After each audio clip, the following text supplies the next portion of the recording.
Hello, everyone. My name is Mariah Sorby, and I am a researcher with the Juvenile Justice Institute out of the University of Nebraska at Omaha. Thank you for joining me for today's webinar, which is entitled Logic Model Development, a Guide for Nebraska Office of Violence Prevention Grantees. Many of you are already aware of this, but you as OVP grantees are required to be evaluated as part of your funding requirements. So our goal with this webinar is to explain how to develop an effective program logic model that can help frame and guide your program evaluation efforts. Now, we do recognize that all of the OVP grantees are at different stages of building logic models and evaluation capacity.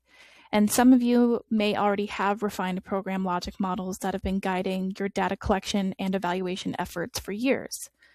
However, other grantees may still be in the process of developing or refining their logic models, and others may have never even developed a logic model before and are starting at square one.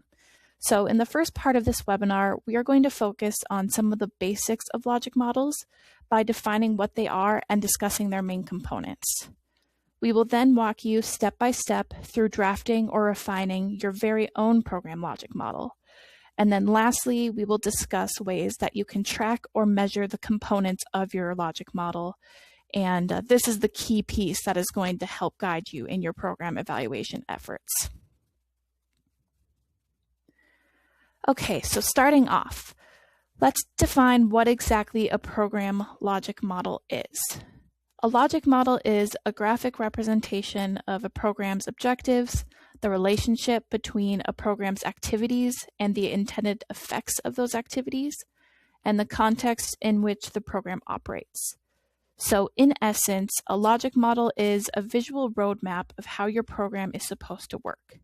It lays out step by step how what your program does leads to the results you want, while also accounting for the real-world supports and barriers that shape how things actually play out.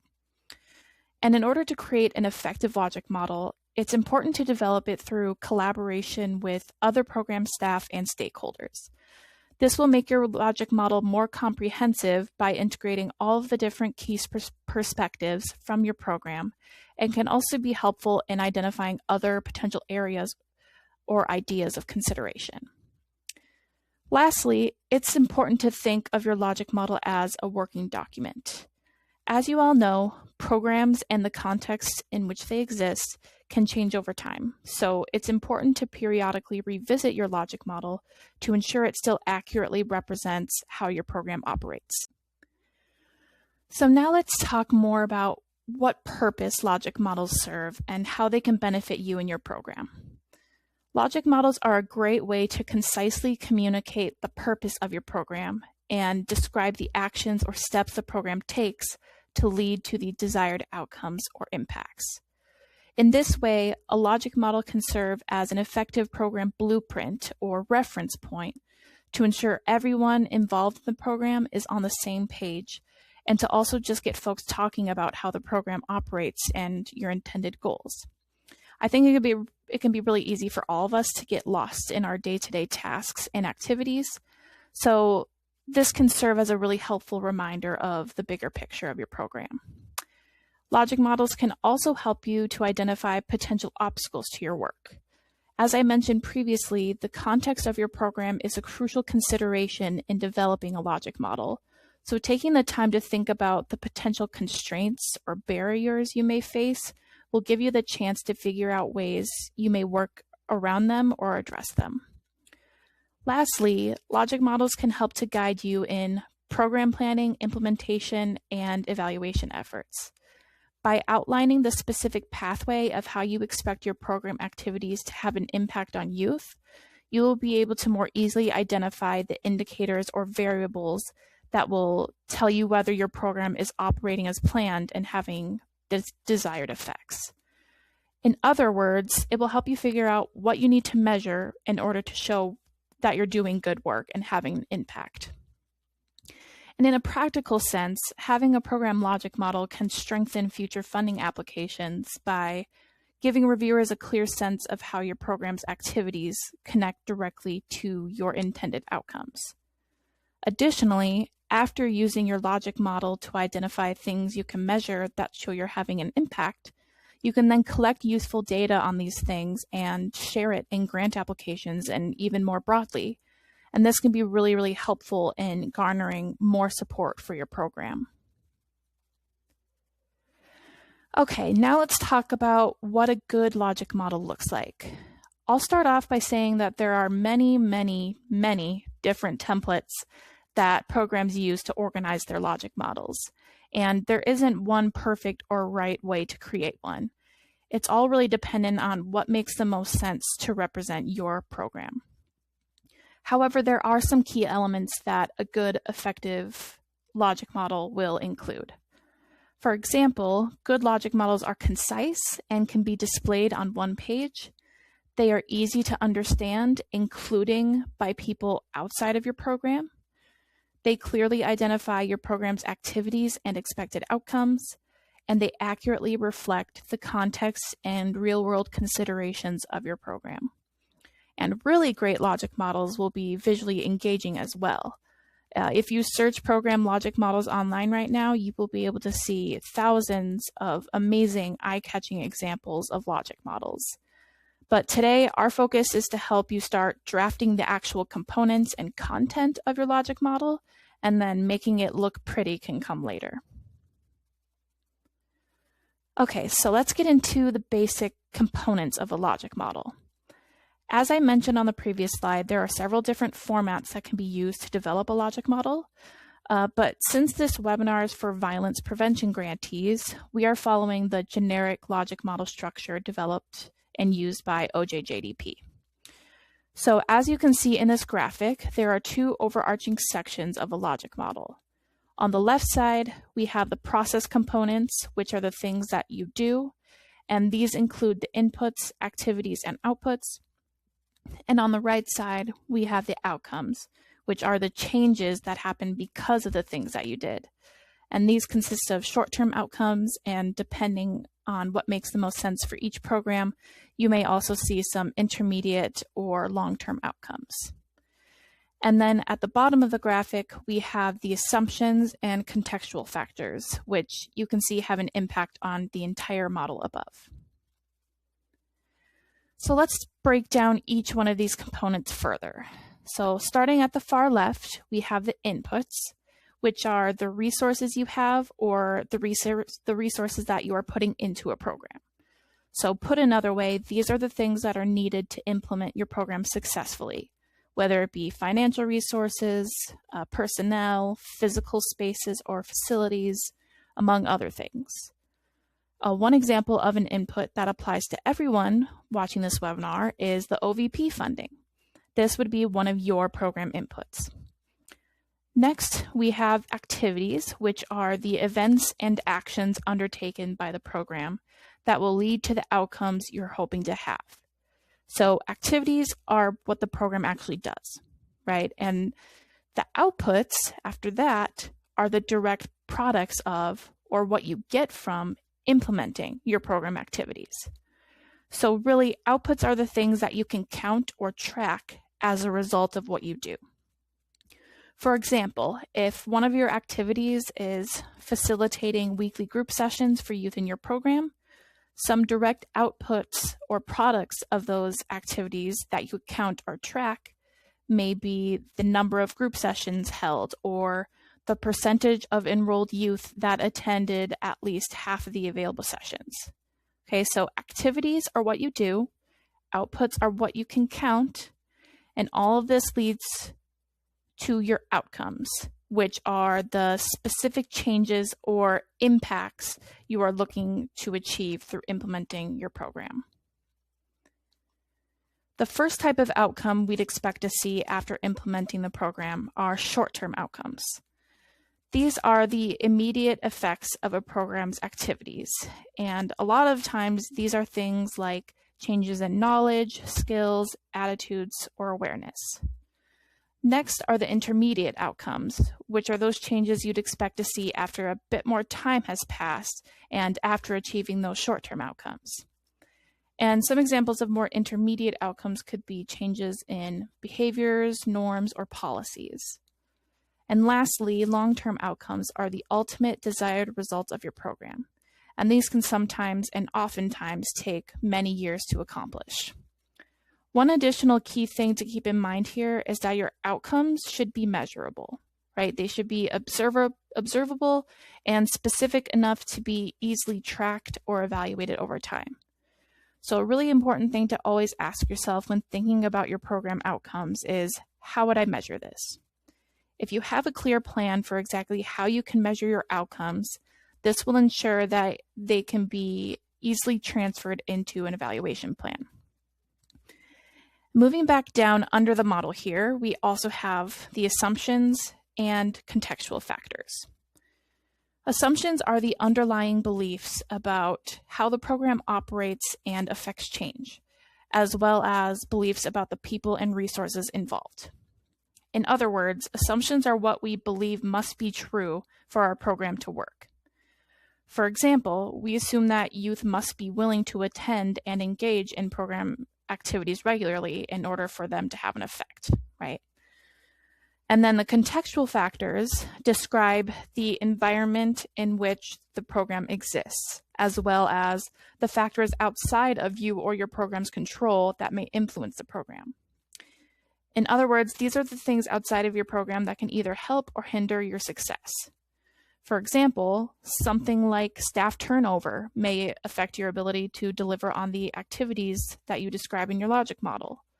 Or maybe there are transportation barriers that could prevent youth from being able to attend your program consistently, right? And so these assumptions and contextual factors ultimately shape and affect each stage of this logic model. And the last thing I want to point out here about this model is that we have arrows pointing from the left side of the model all the way towards the end of the right side of the model. And this signifies the step-by-step cause and effect flow that underlies a logic model. So the idea here is that our inputs will directly impact our activities, which will directly impact our outputs, which will impact short-term outcomes, and so on. So we really are looking to outline how we expect a program to operate and the changes we expect to see step by step, beginning at what we invest and ending with the ultimate desired result. And a program's theory of change informs how we conceptualize this step-by-step model. So what exactly is a theory of change? Well, a theory of change provides an explanation for why you believe your program will work. Essentially, it explains how and or why the resources you're investing and the activities you're implementing should lead to the outcomes you want to achieve in the specific order depicted in the logic model. So to put that much more simply, your theory of change is your program saying, if we do X, then Y will happen. And it's your response to the question, why do you think this will work? Why do you think this is going to have an impact on kids? For example, if we believe that working with kids to teach them to handle their emotions in healthier ways will help them make better decisions when they're in a stressful situation, then we might offer them cognitive behavioral skills groups. And so our theory of change here is that learning and practicing those skills will help them make better decisions and over time will help keep them from being involved in the justice system. And violence prevention and intervention programs are built on many different theories of change, which can be based on a combination of beliefs, expectations, research, and experience. So you can all probably think about some of the underlying reasons you have for why your program should work the way you expect it to, and why a certain action or activity should lead to a particular outcome. Perhaps you are implementing programming that's based on evidence-based practices or research findings, or you're implementing activities that you or others have had successful experiences with in the past. All of these things help to justify why you believe the program should operate the way you expect. And so in terms of your logic model, your program theories of change are a part of your assumptions section of your logic model. Okay, let's put all of this information into a concrete example. So to give you some context about this example, this is a hypothetical logic model for an agency that is implementing a youth mentoring program that serves youth identified as high risk. Specifically, this program matches volunteer adult mentors with youth mentees to help them build essential life skills and engage in pro-social activities. Okay, so let's go through this logic model and what it could look like for this program. What are some of the inputs or resources they might have to invest into the program? Well, first, they may have some sort of funding to implement this program, right? Perhaps they requested and received funding from OVP like all of you to help implement this program, or maybe it's funding from another source. Next, there are the personnel involved in carrying out the program. So the program coordinator and the mentors. Another essential piece of making the program function are the community partners the program has that refers youth to their program, right? So these are all things that are being invested into the program in order for it to operate successfully. Next, we have the activities, which as a reminder are what the program does, right? The events or actions implemented by the program to produce the desired outcomes. So in this case, there are 4 key activities the program engages in. They recruit the mentors and train them on how to effectively build relationships and trust with high-risk youth. They match those mentors with the youth that are referred to the program based on needs, shared interests, and expectations. They facilitate weekly meetings between the mentors and their mentees, and they also host larger group activities to provide some pro-social opportunities with peers. So these are the key things that the program does, right? So next we have the outputs, which are the direct results of the activities we've implemented. You can also think about outputs as the countable products of the activities. So for example, as a result of the first 2 activities listed here, this program would get a certain number of mentors trained to work with youth and a certain number of youth that are matched to mentors.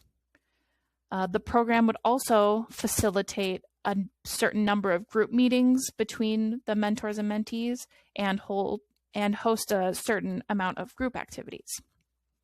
So in essence, the outputs are inherently related to the activities. They are how we measure and track the activities implemented. And while I've been using a lot of examples involving the number of people or events from a program, there are a lot of other ways you may track the same activity. So for example, maybe this program could track the number of training hours delivered instead of the number of mentors trained, or maybe the percentage of matches sustained for at least 1 month, right? So what your outputs are should be tailored to what makes the most sense for your program and your logic model. Then we move on to what we're looking to achieve by implementing these program activities, the outcomes. These are the changes or impacts we're hoping to have. So first, as a reminder, the short-term outcomes are the more immediate changes that come out of the program, which oftentimes are changes in knowledge, skills, perceptions, practices, among other things. So what would we hope to see shortly after youth have engaged in this mentoring program? Well, in this example, we'd expect to see increased participation in pro-social activities, and we can measure this by tracking attendance of youth at the larger group activities and the frequency of meetings with the mentors. But we could also examine whether youth have branched out to engage in other pro-social activities or extracurriculars, right? Such as after-school programs or different sports programs. Next, we would also expect to see increases in social connectedness as those relationships with their mentor and peers develop, as well as increases in awareness of life skills, including problem solving and goal setting strategies. And these things could be measured by giving youth self-report surveys of social connectedness and life skill awareness before and after program engagement. And lastly, the goal would be to see youth successfully completing the program. Okay. Next would be the intermediate outcomes, which are those that may take a bit longer after program implementation to see changes. So in this example, these might be things like looking for a reduction in disciplinary incidents, increased self-reported use of life skills, and improved academic performance, right? We would expect that increasing that social connection, life skill awareness, and pro-social activity would lead to youth using those healthy life skills in their daily life and to a reduction in problem behaviors. And this program may measure those things by gathering behavioral data from schools or by following up with youth and their families to gauge their progress. And this all brings us to the ultimate goal or desired results of the program, our long-term outcomes. So in this example, the ultimate goal of the program is to increase graduation rates and to reduce violent offending of youth. You may not measure or see progress in these outcomes for multiple years after the youth were involved in your program, but these things could be tracked and measured by obtaining administrative data from law enforcement and courts, as well as looking and inquiring from school records. And lastly, we have our assumptions and contextual factors that influence and shape the whole model. One of our key assumptions will be the program theory of change, right? And in this example, the premise of the program is that a positive relationship with a caring adult fosters positive youth development, which reduces the risk of offending behaviors. And outside of the theory of change, we also go into this program having assumptions about the people involved, right? We assume that the youth will be willing to engage in the program activities. We assume that the mentors will engage with youth as they were trained to and remain committed for the full program duration. And we assume that the matching process will result in high-quality, sustainable relationships. Now let's talk about some of those contextual factors, some of those real-world considerations that this program may encounter that are outside of the program's control. One easy way to start is by looking at your inputs, those key resources that you need in order to make the program operate successfully, and think through things that could impact those resources. For example, programs need funds to run, right? And so the current funding climate is something this program would want to keep in mind as a potential impact. Additionally, they rely on external agencies to provide referrals to the program. So the referral practices of those community agencies could potentially impact the level of program involvement. But the program could also keep in mind all of the external factors that have heavy influences on youth development, such as family stability and the climate of their neighborhood and school, right? If youth are having familial conflict or are in negative environments, this could impact the extent to which this program will have an effect on the outcomes of interest. Okay, now that we've gone through that example, the time has finally arrived for you to actually start drafting the components of your logic model. Over the next several slides, we will be going through each component of the logic model to help you get brainstorming about your own program, and then we'll have some dedicated time set aside for you to work on drafting each component, whether it's on your own or with your teammates around you. But first, I want to orient you with a few things to think about before you get started. So first, when you're thinking through your logic model, consider the purpose of the logic model. Obviously, part of the purpose of creating a logic model today is to develop it for the purposes of this OVP funding, so you're able to begin thinking about the evaluation component of your funding requirements. But think about other ways you may use this logic model as a tool or resource. Also, determine if your program already has a logic model. If your program already has a logic model, you can use that as a starting point and just see if it requires any revisions for the current project that you're utilizing it for. Next, think about who should be involved in developing the logic model. You may be watching this webinar with some of your colleagues, which is great, or you may be viewing this webinar on your own. Regardless, you probably have some other colleagues or partners that could provide some good input or insights for the development of this program logic model. So think about who else you might want to connect with after you complete this webinar to discuss the logic model further. Next, consider the scope or focus of your logic model. Maybe your logic model will only focus on 1 year of your program or one single grant cycle. And in this case, perhaps you'll be more focused on short-term and or intermediate outcomes. Or maybe the work you're doing this year is meant to build progressively towards a larger goal over time. So perhaps your logic model will span over multiple years. This is just something you'll want to think about and keep in mind as you're framing your logic model. You'll also want to realistically think about what your program can accomplish and what your priority goals are. You may have a long list of different goals that you have for your program, but it's important that you pinpoint the most important, highest priority goals that you can realistically achieve in the short term, intermediate, and long term for your logic model. Then you'll want to consider the various contextual factors that may influence your program and how it operates, as well as your assumptions, including your theory of change. Once you've thought through all of these things, you'll be prepared to start drafting your logic model. We have a logic model template available for you to use, or you can search online and find another template that you like. Do whatever makes the most sense for you. But regardless, with any logic model template that has these core components that we've covered today, you'll work through it from left to right, starting with inputs and ending with long-term outcomes, just as we did in the example. So at this time, pull up that logic model template that we've sent you or one that you've gathered yourself. Or if you'd rather just use a piece of paper or a Word document to start out in, you can always transfer your drafted notes into a template later. All right, let's get started. So the first step is to identify your inputs. Again, what are the resources you have to support the program? Well, again, easy one for all of you to write down is the OVP funding. That is a resource that you are investing into the program, along with any other funding sources you've acquired. Also think about the personnel and partners you have affiliated with the program, any facilities or equipment you use for your programming, or any other resources that you have that support the program.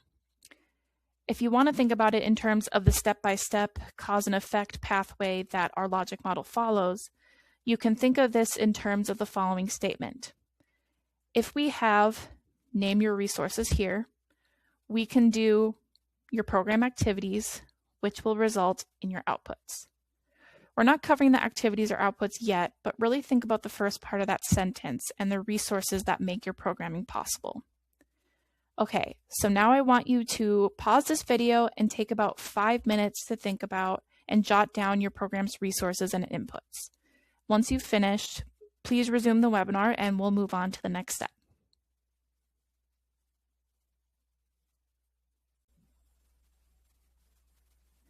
Next, we're going to move on to thinking about your program's activities. What are the events or actions you're going to engage in to help you achieve your desired outcomes? So again, this is the what you will do piece of the logic model. If we go back to the statement we used on the last slide, we're moving on to the second part of the statement. If you have the OVP funding and the other necessary resources you've identified, we can do blank. So what are the events or actions your program directly engages in? Maybe you're going to implement some sort of training or educational programming, or maybe you're focused on implementing some sort of intervention or service, or maybe it's multiple different things. Okay, so now pause this video again and take about 5 more minutes to think about and outline those activities. Once you've finished, we can resume the webinar and move on to the outputs.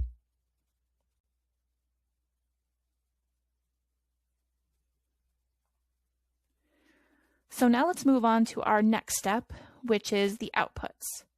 What are the direct tangible results of your activities going to be? This is the third piece of that statement we've been using. If we have the necessary resources, we can do our program activities, which will result in blank. So here you're thinking about what you will get as a result of the activities you implement in your program.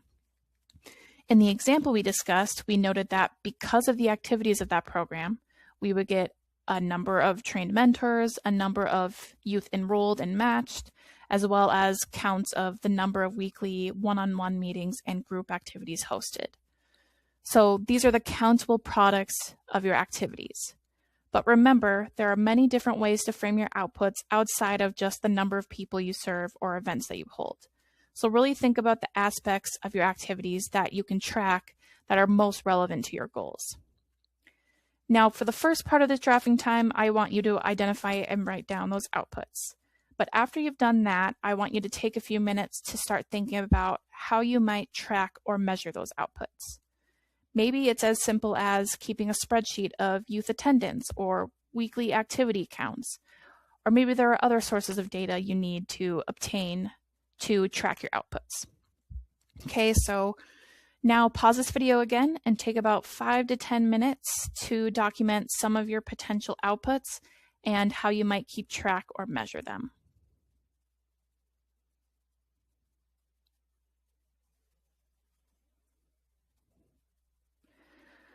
All right, now we're shifting into our outcomes and what we hope to achieve. So first, what are your desired short-term outcomes for the program? What are you going to achieve in the short term, and what are the anticipated immediate effects of the program? Remember, this may be things like changes in knowledge, awareness, perceptions, among other things.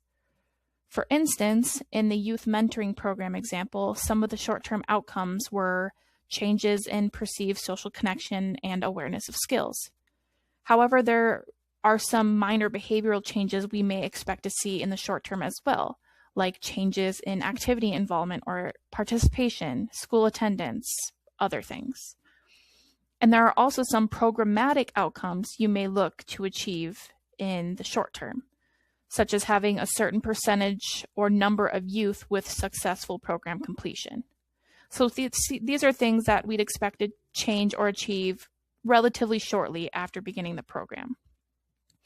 After thinking through those short-term outcomes, I want you to take some time to think about, again, how you might measure or track those outcomes, but also I want you to think about what success would look like for those outcomes. How will you know when an outcome has been fulfilled or achieved? Bringing us back to the youth mentoring program example, I had mentioned that this program might use a survey to measure levels of social connectedness before beginning the program, and then a few months after being involved in the program. This way, the program could see if the youth's social connectedness scores improve after being involved in the program for a while. And perhaps they would determine success to be if a specific percentage of youth improve in social connectedness scores by a certain number of points. Right, so that's just one example. There may be other ways to measure these short-term outcomes that are more appropriate for your program and your purposes. Okay, so you can pause the video now and take around 10 minutes again to brainstorm your short-term outcomes, how you may measure or track them, and what success might look like for those outcomes.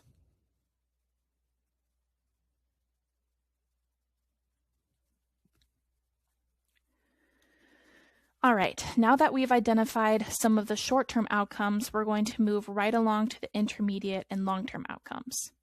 For the purposes of this webinar, we're going to combine these two together because you may have an idea of some of your longer-term outcomes and what they are, but you might not have quite determined what the order of these changes will be.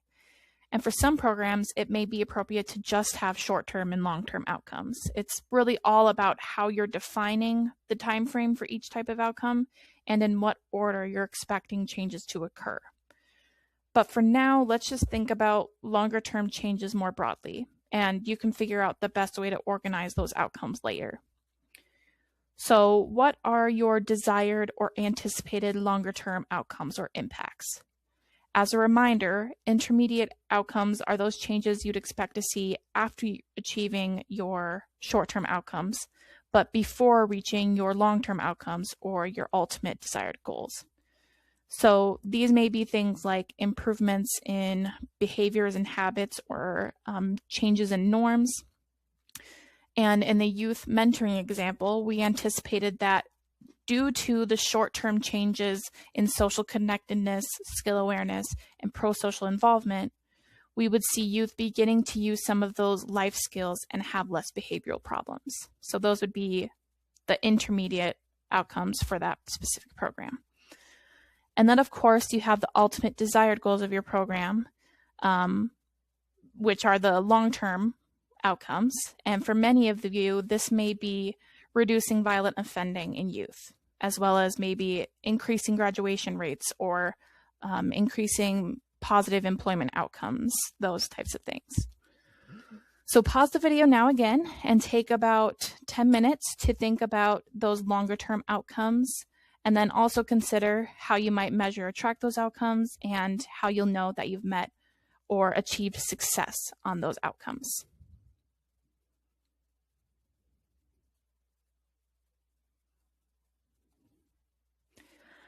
All right, now we are on to the last drafting section and our final step of the logic model, which are the assumptions and contextual factors. As a reminder, assumptions are the underlying beliefs of your program, including beliefs about the people involved, your resources, and why you think the program will work, which is known as the theory of change. And remember, your theories of change could be based on a mixture of best practices, research, and experience. And if you don't know where to start with this, you can always look to programs that are similar to yours and identify research evidence or explanations of why that program is supposed to work the way it does. And then you can use this to build on for your own purposes. But also think about other assumptions you have about the program. In our youth mentoring example, we made assumptions regarding the mentors and mentees, that they would both be willing and committed to participating throughout the program duration. And then next are the contextual factors. Again, the external factors and real-world influences on your program that you have little or no control over. Like I noted in our example, these could be barriers to your resources or inputs, or they could be the social and systemic influences that impact your youth and the environment in which your program operates. So now pause this video one last time and take about 10 minutes to think about those assumptions and contextual factors relevant to your program.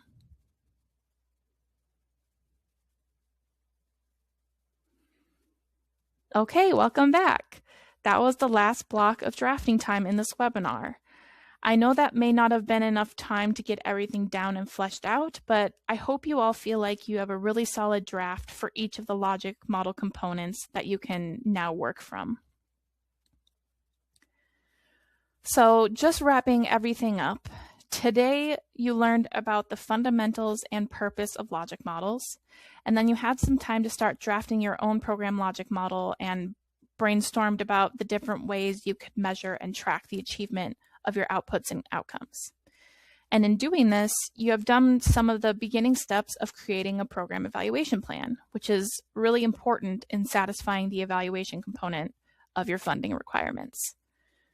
So in terms of next steps, we encourage you all to take this logic model draft to other key partners and stakeholders to improve and refine it.